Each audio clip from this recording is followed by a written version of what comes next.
Iran के राष्ट्रपति इब्राहिम रईसी की हेलीकॉप्टर के क्रैश होने से मौत हो गई। इसी हेलीकॉप्टर में ईरान के विदेश मंत्री हुसैन अमीर अब्दुल्लाहियान भी मौजूद थे। उनकी भी हादसे में जान चली गई। राष्ट्रपति इब्राहिम रईसी का हेलीकॉप्टर रविवार 19 मई को शाम 7 बजे करीब क्रैश हुआ था। इब्राहिम रईसी अजरबैजान से सटी सीमा पर एक डैम का उद्घाटन करने गए थे और वहां से लौट रहे थे। इसी दौरान उनका हेलीकॉप्टर हादसे का शिकार हुआ। लेकिन अब इस हादसे और जगह को लेकर कुछ सवाल उठ रहे हैं। इजराइल और ईरान की दुश्मनी के बारे में पूरी दुनिया जानती है। हाल ही में दोनों ने एक दूसरे पर हमले भी किए थे। एक तरफ ईरान ने इजराइल पर एक के बाद एक कई मिसाइलें दागी, वहीं इजराइल ने भी इस हमले का जवाब दिया और सभी ईरानी मिसाइलों को मार गिराया। इसके बाद इजराइल ने जवाबी हमला भी किया था। इस दौरान इजराइल ने बदला लेने की चेतावनी दी थी। उस वक्त ईरान ने इजराइल पर मिसाइल और ड्रोन से अटैक किया था। इजराइल गाजा युद्ध के बाद से ही ईरान और इजराइल के बीच तल्खी बढ़ गई थी। ऐसे में चर्चा है कि राष्ट्रपति की मौत एक दुर्घटना नहीं बल्कि साजिश है और इस साजिश में सबसे पहला शक पूरी दुनिया को मोसाद पर जा रहा है। बता दें कि मोसाद इजराइल की खुफिया एजेंसी है जिस पर कई बार इस तरह की साजिश और टारगेट किलिंग के इल्जाम लगते रहे हैं। वहीं गौर करने वाली बात यह भी है कि ईरान से दुश्मनी पाले बैठे इजराइल और अजरबैजान के बीच अच्छा खुफिया रिश्ता है।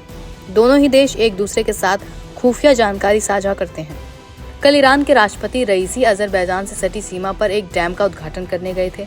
बता दें कि ईरान और अजरबैजान दोनों शिया मुल्क हैं, लेकिन दोनों देशों के बीच कड़वाहट भी है। मीडिया रिपोर्ट्स के मुताबिक ईरान के राष्ट्रपति डैम का उद्घाटन करने के बाद तबरेज सिटी से जा रहे थे। इस बीच हेलीकॉप्टर को करीब 50 किलोमीटर की ही दूरी तय करनी थी। जहां पर यह हादसा हुआ वहां पहाड़ी इलाका है और काफी अधिक कोहरा भी था। मीडिया रिपोर्ट्स की माने तो विजिबिलिटी भी 5 मीटर से ज्यादा नहीं थी। आमतौर पर एक हेलीकॉप्टर को उड़ने के लिए 800 मीटर की विजिबिलिटी चाहिए होती है। अमेरिका भी घटना पर कड़ी नजर बनाए हुए है। अमेरिका के एक सांसद चक शूमर ने बयान जारी कर कहा कि उनकी खुफिया एजेंसी FBI से बात हुई है। हालांकि अभी तक किसी साजिश के सबूत नहीं मिले हैं। देखिए, डेफिनेटली ये प्रश्न उठ रहा है इस समय और काफी दिन तक उठता रहेगा कि ये जो एक्सीडेंट हुआ है ये नेचुरल कॉज है जिस भी कारण या किसी साजिश खास करके इजराइल द्वारा करी गई है। और इजराइल का माना जाता है और जाना जाता है और पता भी है कि इजराइल इस तरह की इस तरह की हादसे करने में माहिर है। और ईरान के अंदर तो खासकर इजराइल ने कई उनके न्यूक्लियर साइंटिस्ट इंजीनियर्स को मारा है, टारगेटेड किलिंग करी है। तो ऐसे में और ईरान इजराइल की जो टेंशन्स चल रही हैं, ऐसे में डेफिनेटली ये प्रश्न उठेंगे कि ये इसमें मोसाद या इजरायली एजेंसीज का हाथ है या नहीं है। परंतु जहां तक अभी समझ आ रहा है वो ये है कि ये मामला मौसम से रिलेटेड है। माउंटेनियस रीजन था, रात का समय था, बारिश थी, फॉग थी, अंधेरा था और तब ये एक्सीडेंट हुआ है।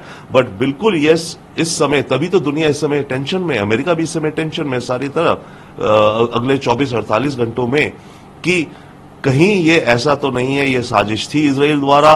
और अगर नहीं भी थी, ईरान की लीडरशिप अगर इस बात को मान ले कि ये साजिश थी और ये मोसाद ने कराया है तो फिर ईरान का कुछ रिएक्शन हो सकता है।